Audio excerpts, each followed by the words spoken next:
برحمته ثم الصلاة والسلام على أشرف الأنبياء والمرسلين والقاسم مصطفى اللهم صل على محمد وعلى عترته طيبين الطاهرين المعصومين المظلومين ولعنة الدائم على أعدائهم أجمعين من الآن إلى لقاء يوم الدين.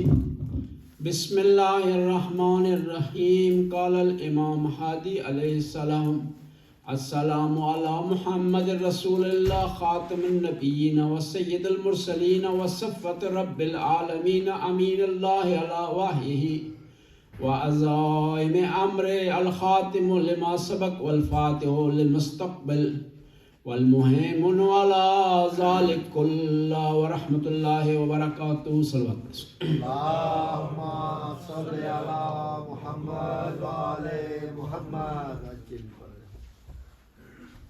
انسان کی پہچان اور اس کی شخصیت کو جاننے کے 5 معیار مقرر کیے ہیں ماہرین نفسیات نے. کسی آپ کو جاننا چاہتے ہیں کہ کس قسم کا آدمی ہے، اس کا شوق کیا ہے، اس کا ذوق کیا ہے، کون سی چیز اس کو اچھی لگتی ہے، کون سی چیز سے چڑھتا ہے، اور کون سی چیز کے ذریعے، کون سے کام کے ذریعے اسے اپنے قابو میں لایا جا سکتا ہے، اور کون سی بات کی جائے تو یہ آپ سے بھاگ جائے گا، اس کو پہچاننے کے 5 ذریعے ماہرین نفسیات نے مقرر کیے. پہلا یہ ہے کہ آپ اس کی وراثت کی طرف نگاہ دوڑائیں کہ اس کے آباء و اجداد کس مرحلے پر ہیں، کس قسم کے ہیں، کون سا ذوق رکھتے ہیں، کون سا شوق رکھتے ہیں. آباء و اجداد کو آپ پہچان لیں گے تو خود اس شخص کو پہچان لیں. دوسرا یہ ہے کہ وہ کس ماحول میں پلا بڑھا ہے، اچھے ماحول میں، برے ماحول میں پلا بڑھا ہے، مذہبی ماحول میں پلا بڑھا ہے، غیر مذہبی ماحول میں پلا بڑھا ہے. اور یہ ماحول انسان کو کے برین کو واش کر دیتا ہے. کہتے ہیں نا فلاں آدمی برین واش ہو گیا، وہ ایک ہی بات کر رہا ہے، ایک ہی بات سن رہا ہے، وہ دلائل کو نہیں مان رہا، دلائل کی نہیں سن رہا. تو وہ جو ماحول ہے جس میں انسان پلا بڑھتا ہے نا، وہ اس کے برین کو واش کر دیتا ہے.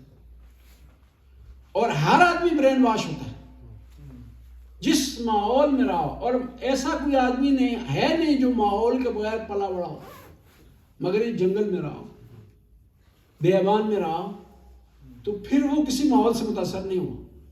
لیکن وہ بھی ایک ماحول سے متاثر ہوا، وہ جنگل کے ماحول سے متاثر ہوا. اس کی عادتیں جنگلی والی ہوں گی، اس کی عادتیں صحرا والی ہوں گی. وہ بھی جو اکیلا رہ رہا ہے نا، وہ بھی ماحول سے متاثر ہے. لیکن فرق یہ ہے کہ اس کا ماحول تنہائی ہے، ہمارا ماحول سکول ہے، ہمارا ماحول فیملی ہے، ہمارا ماحول خاندان ہے، ہمارا ماحول بازار ہے. لیکن اس کا ماحول تنہائی ہے، کمرہ ہے، برآمدہ ہے، جنگل ہے، پتے ہیں، درخت ہیں. اس کو بھی ہم نے کہا مرد کا احترام نہیں کریں. اور ایک اور مثال عرض کروں.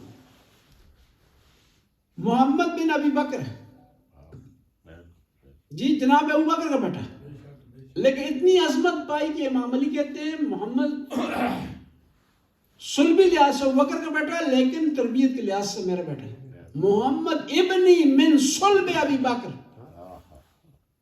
اور اتنا عظیم ہو جاتا ہے کہ امام جعفر صادق جیسی عظیم ہستی ارشاد فرماتی ہے کہ مجھے فخر ہے کہ میرے نانا محمد بن ابی بکر ہیں.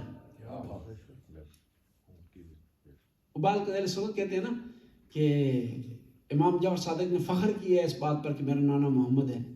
تو ہم جواب دیتے ہیں اس کو، فخر کسی وراثت پر نہیں کیا، عمل کی بنیاد پر. اور امام نے بتا دیا کہ ہمارے ہاں رشتہ داری نہیں ہے، ہمارے ہاں عمل ہے.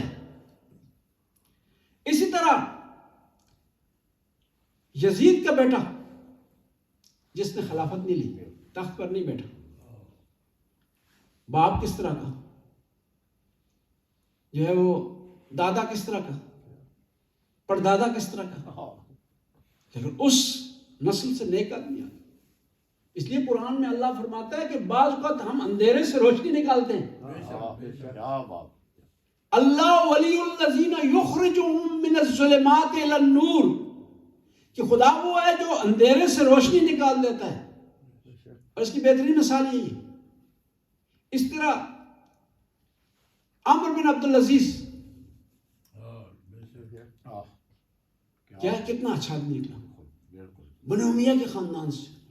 وہ خاندان جس نے اپنی خلافت کی بنیاد گالی پر رکھی اور 70 سال سے زیادہ اہل بیت کو گالی دیتا رہا، اسی خاندان سے ایک اچھا آدمی نکلا.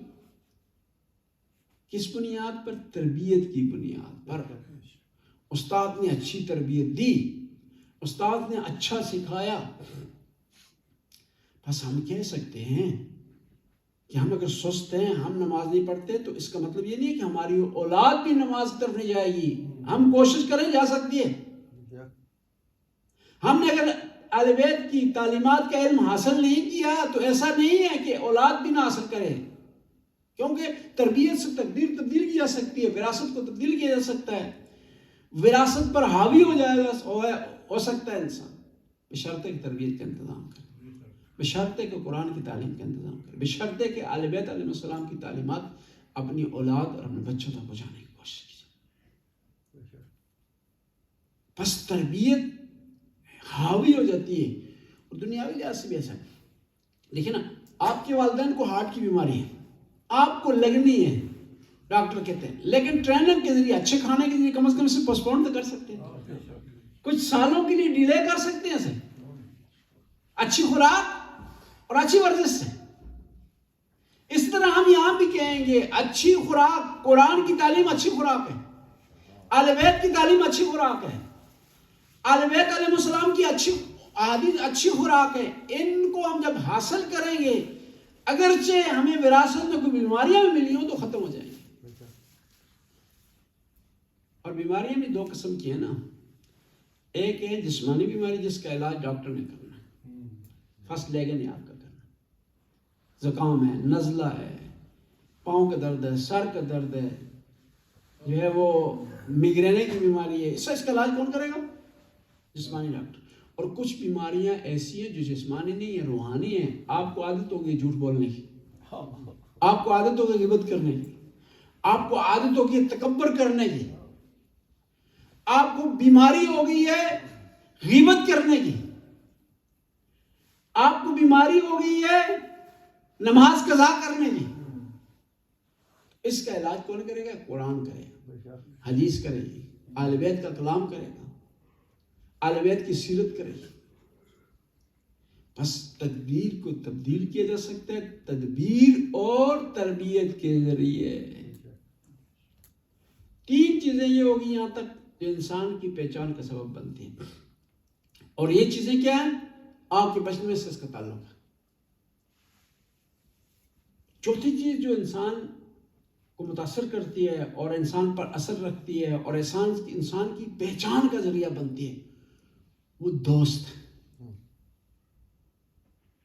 دوست، اچھا دوست جنت میں آپ کو لے جائے گا، برا دوست آپ کو جہنم کی طرف لے جائے گا. اور امام نے، اور دوست کا ہونا بھی ضروری ہے، دوست کے بغیر انسان نہ مکمل ہے. امام علی ارشاد فرماتے ہیں عاجز الناس من عجز عن اکتساب الاخوان. سب سے کمزور، ناتوان، گیا گزرا وہ آدمی ہے جو دوست نہ بنا سکے. دوست بنانا بھی کمال ہے. اور پھر دوست بنانا کافی نہیں ہے، اچھے دوست کا انتخاب کریں. پاکستان میں کئی ایسے لوگ ہیں خود اچھے ہیں، دوست برے ہیں، روزانہ پولیس ان کے پیچھے آ جاتی ہے.